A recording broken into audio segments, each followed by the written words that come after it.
Assalamualaikum warahmatullahi wabarakatuh. Nama saya Rifano Ardianto Kurniawan, NIM 123-190-084. Di video kali ini saya akan menjelaskan mengenai jawaban atau lebih tepatnya hasil pekerjaan saya mengenai kuis praktikum SDPK Peluk A Informatika. Sebelumnya mohon maaf karena kamera di laptop saya kemarin meledak, jadi saya nggak bisa on cam selama proses penjelasan. Jadi saya hanya akan menampilkan muka saya di intro dan outro, ya seperti ini saja. Oke, langsung saja. Baiklah, yang pertama saya akan menjelaskan mengenai jawaban atau hasil pekerjaan saya dari soal nomor 2, yaitu soal tentang logika fuzzy. Nah, di sini tuh dia memakai dua buah variabel input, yaitu style dan mekanisme fault, dan juga memakai satu variabel output, yaitu lolos. Nah, fuzzy inference system ini saya beri nama dengan FISH model karena sesuai dengan tujuan dari logika ini dibuat, yaitu untuk menghitung tingkat keberhasilan seorang model. Nah, data-datanya itu disesuaikan dengan aturan-aturan yang ada di bawah ini. Yang pertama kita ke variable style. Variabel ini memakai range dari 0 sampai 75 dengan tiga buah membership function atau fungsi keanggotaan, yaitu buruk, cukup, dan baik. Untuk buruk, saya menggunakan trap MF karena sesuai dengan ini aturan di sini kan, jika X kurang dari sama dengan 20, maka dia akan bernilai 1. Nah, ini kan kurang dari 20 nih, maka dia akan 1 sampai awal, yaitu di 0 gitu. Kemudian dia akan turun tuh di 20 juga, dan akan berhenti turun atau mencapai 0 itu di 40. Kemudian untuk yang cukup itu, dia karena akan berada pada titik 0 pada X kurang dari sama dengan 20 dan X lebih dari sama dengan 60, maka dia akan seperti ini parameternya, 20, 60, dengan tengah-tengahnya adalah ya yang berada di tengah-tengahnya, yaitu 40. So yang ini. Nah, artinya yang di antara ini berarti dia adalah mencapai atau berada pada sisi miring seperti itu. Nah, untuk yang baik ini saya juga menggunakan trap MF lagi karena di sini kan satunya akan tercapai jika X lebih dari sama dengan 60. Jadi ketika 60 ini dia akan bernilai 1 sampai dengan 75 begitu. Dia akan naik mulai dari 40 sesuai dengan yang ada di sini. 40 naik ke 60, kemudian 1 begitu terus. Nah, untuk variabel lolos karena ini terdapat kesalahan dalam penulisan soal, jadi dari buruk cukup baik ini yang benar adalah rendah, sedang, tinggi. Nah, untuk rendah saya menggunakan parameter 50 60. Dua parameter di depan dia sebenarnya tidak terlalu penting karena yang kita pakai adalah hanya setengah dari trap MF itu sendiri. Nah, ini saya samakan saja agar dia membentuk trapesium sempurna di belakang sini. Jadi dia 50 60 sesuai dengan aturannya. Untuk sedang dia pakai 50 dengan titik puncak 60 ini. Udah ada 60 nih, dan turun lagi di 70 gitu. Nah, untuk tinggi dia pakainya adalah 60 70. Sesuai di sini. Dia akan mulai naik itu di 60 sesuai dengan aturan yang ada di sini, dan mencapai 1 di 70 hingga seterusnya dia akan 1 begitu terus. Nah, untuk 130 dan 140 ini sama dengan yang tadi di awal tadi. Yang ini juga sebenarnya tidak digunakan 130 140 ini karena kita hanya menggunakan setengah dari trap MF itu. Jadi yang setengahnya lagi ini sebenarnya tidak kita gunakan. Tapi saya samakan saja titik turun dan titik berakhirnya agar dia membentuk trapesium sempurna begitu. Oh ya, lolos ini tadi dia menggunakan ini ya, range-nya 0 sampai 100. Nah, untuk variable input mechanism fault, dia juga menggunakan range 0 sampai 100. MF atau membership function-nya hampir sama dengan yang output variable lolos, dia hanya berbeda di namanya saja. Kemudian kita berlanjut ke rules. Kita lihat terusnya. Nah, di sini dia memakai 9 buah rules. Jika style buruk, mekanisme fault buruk, dan lolos rendah. Kuncinya di sini, kunci rules di sini adalah jika mekanisme faultnya buruk, maka kemungkinan lolosnya rendah. Jika cukup, dia sedang. Jika mekanisme faultnya baik, dia tinggi. Nah, bisa dilihat buruk rendah, buruk rendah, buruk rendah. Cukup sedang, cukup sedang, cukup sedang, baik tinggi, dan baik tinggi. Jadi stylenya ini sebenarnya tidak terlalu berpengaruh dengan output akhirnya, tapi yang sebagai penentu itu adalah variable input keduanya, yaitu mekanisme faultnya. Nah, agar lebih jelasnya kita lihat saja visualisasi dalam bentuk rule viewer-nya ini. Nah, di sini kan dia punya inputan awal 37,5 dan 50. 37,5 itu berada di tengah-tengah karena dia tadi kan range-nya 75 dan mekanisme fault itu range-nya kan 100, jadi dia 50 gitu. Nah, dia akan menghasilkan output banyak 82,4. Bisa juga kita ganti misalnya 15 jadi 25 gitu. Nah, dia akan menghasilkan 82,6. Apa yang terjadi jika stylenya yang kita rubah saja? Apakah hasilnya akan tetap sama? Itu 75 tadi. Kita maksimalkan saja. Nah, walaupun ininya variable stylenya sudah dirubah sampai 75 dan mekanisme faultnya tetap masih 25 seperti tadi, tapi output lossnya tetap bernilai 82,6. Artinya variabel pertama style ini tidak mempengaruhi variabel output lolos ini. Nah, yang hanya mempengaruhi itu adalah mekanisme faultnya. Bisa kita buktikan jika kita rubah ini ke 100. Nah, dia akan berubah menjadi 27,3. Oke. Terakhir kita akan melihat surface 3D-nya. Kita full screen aja ini. Nah, setelah kita full screen, dia akan menampilkan sebuah visualisasi dalam bentuk 3D. Nah, Y-nya mechanism fault, X-nya style, kemudian Z atau sebagai outputnya adalah lolos. Nah, di sini bisa kita lihat grafiknya itu begini ya. Di awalnya rata, kemudian naiknya juga rata, kemudian dia pada saat miring dia juga rata seperti ini, dan rata lagi, belok agak berbelok sedikit, kemudian rata di atas lagi begitu. Ini dikarenakan kalau kita lihat dari sini, variabel style ini tidak mempengaruhi variabel lolos sama sekali. Karena dia, nah ini kalau dari kita lihat dari sini, dia hanya lurus gitu aja. Yang mempengaruhi itu adalah yang terbentuk sudut-sudut khusus mengaruhi oleh variabel mekanisme fault. Jadi dia akan, ini kita umpamakan ini adalah Z kan, ini Y. Nah, kemudian dia akan membentuk sudut-sudut seperti ini. Jika di style kan nggak ada tadi. Jadi begitu penjelasan mengenai jawaban dari soal kuis kedua, yaitu tentang logika fuzzy. Kurang lebihnya mohon maaf. Kita lanjut ke soal nomor 3.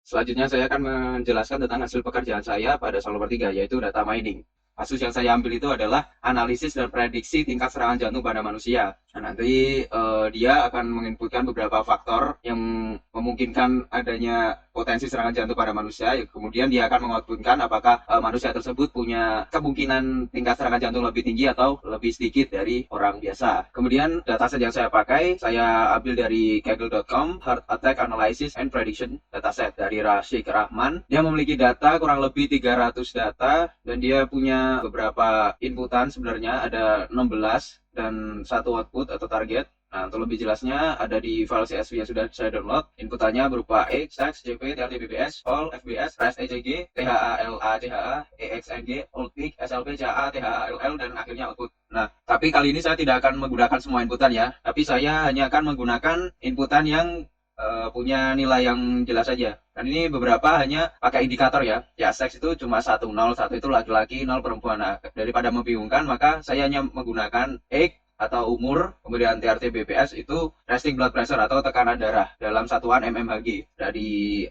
line keempat ini. Kemudian call itu kolesterol in mg per dl. Nah, dia itu adalah kadar kolesterol dari orang itu, ada di line kelima. Dan terakhir saya memakai inputan THA, LA, CHA itu ya.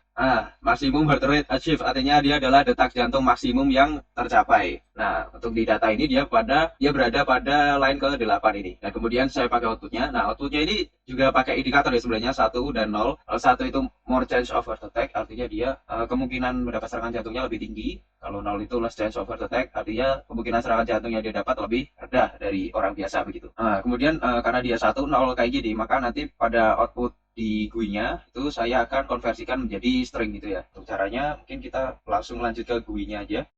Langkah awal itu adalah pembuatan file .fic-nya ya, atau bentuk dari GUI tersebut. Di sini saya pakai UI control, ada X, RBP, call levels, masker. Nah, itu sesuai dengan yang diinputkan ini. Ada X atau umur, resting blood pressure, tekanan darah, kolesterol level, tingkat kolesterol, maksimum heart rate atau detak jantung maksimal, dan juga K. K itu apa? Dalam KNN itu, K adalah range yang akan diambil suara terbanyaknya. Nah, kalau sebelumnya kan yang dicontohkan di video kan hanya 3. Nah, untuk kali ini kita akan memakai K dinamis. Jadi dia bisa diinputkan oleh user. Kalau terlalu sedikit dan terlalu banyak itu juga nggak baik, akan membuat data outputnya menjadi rancu. Nah, kemudian di sini ada tombol show data dan clear data, ini untuk menampilkan dan menghilangkan data pada ini ya, UI table ini. Isinya akan didapat dari her.csv ini, jadi dia akan diimport untuk dimasukkan ke sini. Oke, kemudian lanjut ada tombol analyze and predict dan reset input. Analyze and predict itu dia akan ya menganalisis dan memprediksi gitu, analisis data yang diinputkan, kemudian memprediksi apakah dia more chance of heart attack atau less chance of heart attack begitu. Nah, kalau reset input bukan reset input ya berarti namanya. Bentar. Nah, dia pakai reset aja. Nah, reset ini akan menghilangkan semua yang ada, semua inputan, tapi kemudian dia juga akan menghilangkan peak dan juga outputannya ini. Nah, BTW ini tadi belum aku jelaskan ya. Nah, di sini itu adalah bagian result atau hasil. Nah, peak ini dia akan menampilkan gambar berdasar hasil yang didapat. Nah, kalau di teks yang di sini dia akan menampilkan hasilnya dalam bentuk teks. Ya, tadi yang 1, 0 tadi akan saya konversikan menjadi sebuah kata-kata atau string gitu. Nah, untuk lebih jelasnya mungkin kita langsung ini aja, lihat editornya aja atau file M-nya. Nah, di M-file-nya yang pertama kita akan membahas tentang tombol show datanya. Nah, di sini dia pakai OPTS atau options.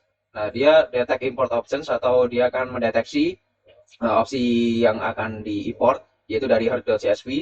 Kemudian OPTS.selected variable names. Nah, dia di sini untuk memilih line-line keberapa saja yang akan digunakan dalam atau yang akan dipanggil ke dalam UI table tadi. Nah, di sini saya menggunakan 1458. Nah, 1458 ini balik lagi kayak tadi, satu itu umur atau age, 4 itu TRT BPS atau tekanan darah, terus 5 itu kol atau kadar kolesterol, 8 itu THA LA CHA ini dia adalah detak jantung maksimal yang dicapai. Kemudian data read matrix kita deklarasi fungsi atau variabel data ini yang isinya adalah read matrix her.csv OPTS. Nah, jadi read matrix itu dia akan membaca her.csv data dari her.csv sesuai dengan yang dipilih ini dari OPTS ini. Kemudian dia akan ditampilkan dalam bentuk matriks gitu. Nah, untuk menampilkannya kita pakai set handles UI table 1 data data gitu. Dia akan menampilkannya ke dalam sini, ke dalam UI table ini. Nah, kemudian lanjut ke fungsi clear callback. Nah, caranya gampang banget. Cuma set handles UI table 1 data, terus koma, ini yang dikosongi. Jadi cuma tanda petik doang. Nah, tadi kan kalau diisikan dia pakai koma di belakangnya kan data. Data itu read matrix kan. Nah, untuk memasukkannya data ini tinggal diganti jadi titik petik kosong gitu aja. Tapi lebih jelaskan kita running aja dulu dua tombol ini. Nah, tombol ini misalkan kita show data, nah dia akan menampilkan data-data sesuai dengan yang kita inginkan. Nah, kemudian kalau dia clear data, dia akan hilang. Ya, terus kita lanjut ke tombol analyze and predict. Analyze and predict itu ada di sini. Tagnya saya bikin ANP. A itu sebagai age, RBP itu resting blood pressure, CL itu cholesterol levels, MHR itu maximum heart rate, dan K ya K itu. Nah, pertama-tama kita akan mengkonversikan data-data yang diinputkan ini jadi double sehingga dia bisa dilakukan kalkulasi dari situ. Kemudian more imread.more.cpg ini digunakan untuk gambar pic ini. Jadi more itu atau variabel atau fungsi more itu dia akan image read membaca gambar yang bernama more.cpg. Nah, ini more.cpg dan ada less.cpg. Jadi semua file-file yang dibutuhkan itu harus ada pada satu folder gitu, termasuk more.csv-nya. Kemudian ada less, kemudian access handles.pic. Nah, dia akan membaca access ini dan dia saya beri tag pic. Nah, jadi dia akan membaca access dengan tag bernama pic begitu. Nah, untuk sampel ini A, RBP, CL, HMR ini, sampel ini adalah untuk mengelompokkan data-data inputan tadi. Kemudian kita pakai OPTS lagi atau options, detect import options, kita deteksi seperti tadi, seperti yang ada di show data tadi. Nah, kita akan mengimport file CSV tadi, hard.csv tadi. Kemudian variabel yang kita pilih adalah variabel yang berada pada line 1, 4, 5, 8. Kemudian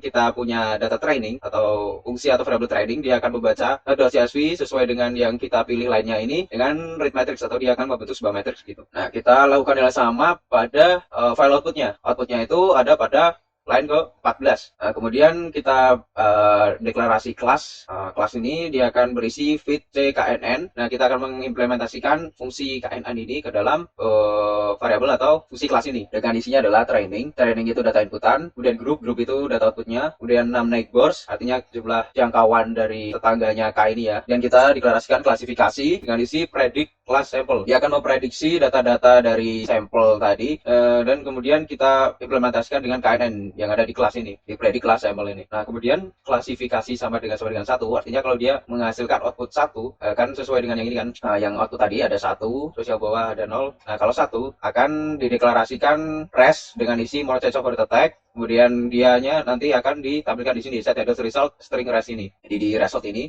dia di teks yang saya beri tag result ini dia akan menampilkan isi dari variabel res ini. Kemudian dia juga akan image show atau menampilkan gambar more dan kita akan set handles result background color red. Artinya ini editnya ini akan diubah background colornya atau warna latar belakangnya menjadi merah. Sebaliknya kalau else-nya itu atau klasifikasinya sama dengan 0, maka dia res-nya akan bernilai less change over the type. Kemudian em show-nya akan less, kemudian set handles result-nya akan jadi background color-nya akan jadi green. Nah, terakhir itu ada tombol reset, ya fungsinya dia akan mereset semua data ya. Jadi dari inputan dan outputan semuanya dikosongkan seperti semula. Nah, kalau inputan itu caranya pakai ini, set handles dot tag-nya, tag inputannya, kemudian string, kemudian koma, tanda petik kosong. Nah, begitu juga yang di handles result. Kan dia di teks juga, jadi dia ngosonginnya pakai ketik kosong itu aja. Nah, kemudian ini set get handles.pic children visible off ini dia fungsinya untuk menyembunyikan ini ya aksesnya atau konten pada aksesnya ini. Kemudian terakhir adalah set handles result background color white. Nah, latar belakang dari edit text output ini atau hasil ini dia akan dikembalikan warnanya menjadi putih lagi. Mungkin biar jelasnya kita langsung running aja. Nah, seperti biasa kita show data. Nah, kita coba ngisi data sesuai dengan data pada baris pertama. Dengan K-nya mungkin kita bisa pakai 10. Nah, ketika kita klik analysis predict ini, nah dia akan menampilkan gambar dan juga text result-nya. Kalau kita klik reset, nah dia akan hilang semua input sama output-nya. Sekian penjelasan dari saya, kurang lebihnya mohon maaf. Wassalamualaikum warahmatullahi wabarakatuh. Makasih.